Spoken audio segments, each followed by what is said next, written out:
Hello friends, मैं हूं mister motivation. जब हम किसी स्थिति को बदलने में सक्षम नहीं होते तो हमें खुद को बदलने की चुनौती दी जाती है। विक्टर ई फ्रैंकल। 1939 में नाज़ी आर्मी ने वर्ल्ड वॉर सेकेंड की शुरुआत की और इसके बाद हिटलर ने यहूदियों को सब ह्यूमन डिक्लेयर कर दिया। इसके बाद यहूदियों को कुछ स्पेसिफिक एरियाज में ठूसना शुरू कर दिया गया।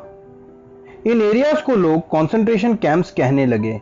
इन सभी कैंप्स में सबसे खतरनाक कैंप था ऑश्विट्स, जहां पर गैस चेंबर्स भी बनाए गए।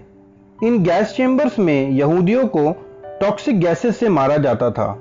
विक्टर ई फ्रैंकल ने कई साल ऑश्विट्स कैंप में बिताए और कई सारी यातनाएं सही, पर कभी हार नहीं मानी। अपने कॉन्सेंट्रेशन कैंप्स के एक्सपीरियंसेस को उन्होंने अपनी book man search for meaning में बताया। आगे जानने से पहले हमारे चैनल मोटिवेशन ड्राइव को सब्सक्राइब कीजिए और बेल आइकन को प्रेस कर दीजिए ताकि आने वाली मोटिवेशनल वीडियोस आपसे छूटे नहीं। होलोकॉस्ट के दौरान करीब 60 लाख यहूदियों को बड़ी ही बुरी तरीके से मौत की घाट उतार दिया गया।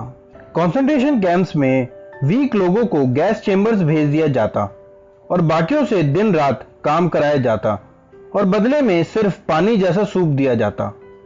कई लोग तो एक्सट्रीम हंगर से ही मर जाते और बाकी लोग होपलेसनेस का शिकार हो जाते। विक्टर फ्रैंकल की माता, पिता, पत्नी और भाई भी इन्हीं कैंप्स में मारे गए। विक्टर ने देखा कि कई सारे लोग सिर्फ निराशा की वजह से ही मारे गए। अपनी बुक में वह एक व्यक्ति की कहानी बताते हैं कि कैसे उसने अपने सपने में देखा कि वो 30 मार्च को रिहा हो जाएगा। मार्च की शुरुआत में वह बहुत खुश था, पर जैसे जैसे 30 मार्च का दिन पास आने लगा वैसे वैसे वह बहुत निराश होने लगा। 30 मार्च से 2 दिन पहले वह व्यक्ति बहुत बीमार हो गया और 30 मार्च को उसकी मौत हो गई। अब हमें लगेगा कि वह व्यक्ति बीमारी से मरा, पर एक्चुअली में वो होपलेसनेस का शिकार हो गया। ऑथर ने एक और चीज ऑब्जर्व की। उन्होंने देखा कि कॉन्सेंट्रेशन कैंप्स में सबसे ज्यादा मौतें क्रिसमस और न्यू ईयर के बीच होती थी। लोग सोचते थे कि वह क्रिसमस या न्यू ईयर पर रिहा हो जाएंगे, बट जब ऐसा नहीं होता तो वह सभी निराशा की वजह से मारे जाते। जहां विक्टर फ्रैंकल के साथ लाए गए लाखों लोग कई सारी बीमारियों, एक्सट्रीम हंगर, होपलेसनेस से मारे गए, वहां विक्टर फ्रैंकल इन सभी चीजों को सहते हुए भी बच गए। उन्होंने इस बुक में लोगोथेरेपी टर्म के बारे में बताया, जिसकी वजह से वह इतनी कठिनाइयों में भी जीवित रहे। लोगोथेरेपी शब्द बना है ग्रीक वर्ड लोगोस या रीजन से। किसी भी व्यक्ति के जीवन में प्राइमरी मोटिवेशनल फोर्स उसके मीनिंग ऑफ लाइफ पर डिपेंड करती है। ऑथर बताते हैं कि क्यों इस वक्त मैक्सिमम लोग अपने जीवन से डिससैटिस्फाइड हैं। इन लोगों के पास जीवन जीने की लग्जरीज तो हैं, पर जीवन जीने का मीनिंग नहीं है। हमें भी अगर सेटिस्फाइड जीवन जीना है तो अपनी लाइफ का लक्ष्य जल्द से जल्द ढूंढना होगा। एक दिन एक व्यक्ति उनसे कंसल्टेशन के लिए आया। डिप्रेशन की वजह से वह व्यक्ति अपनी लाइफ को खत्म करने के लिए भी रेडी था।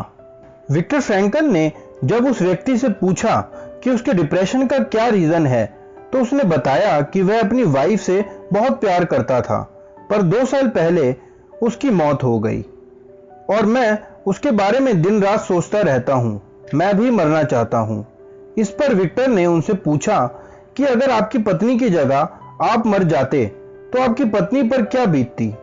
वह व्यक्ति कहने लगता है कि उसकी वाइफ बहुत दुखी होती। इसके बाद विक्टर उन्हें बताते हैं कि देखिए, आपने अपनी वाइफ को इतने बड़े दुख से बचा लिया, वो सारा दुख आपने खुद सहा। वह व्यक्ति ये बात समझने के बाद खुश हो गया और विक्टर से हाथ मिलाकर अपने घर लौट गया। ऐसे कई सारे किस्से और लाइफ इवेंट्स विक्टर ने अपनी इस बुक में बताए हैं। मैन सर्च फॉर मीनिंग की ऑलरेडी 12 मिलियन कॉपीज बिक चुकी हैं। आप भी इस इंटरेस्टिंग बुक को डिस्क्रिप्शन में दिए हुए लिंक से परचेज कर सकते हैं। अगर आपको यह वीडियो पसंद आई तो हमारे चैनल को सब्सक्राइब कीजिए और इस वीडियो को अपने फ्रेंड्स के साथ शेयर कीजिए और कमेंट कर हमें बताइए कि नेक्स्ट वीडियो आपको किस टॉपिक पर चाहिए। Thank you.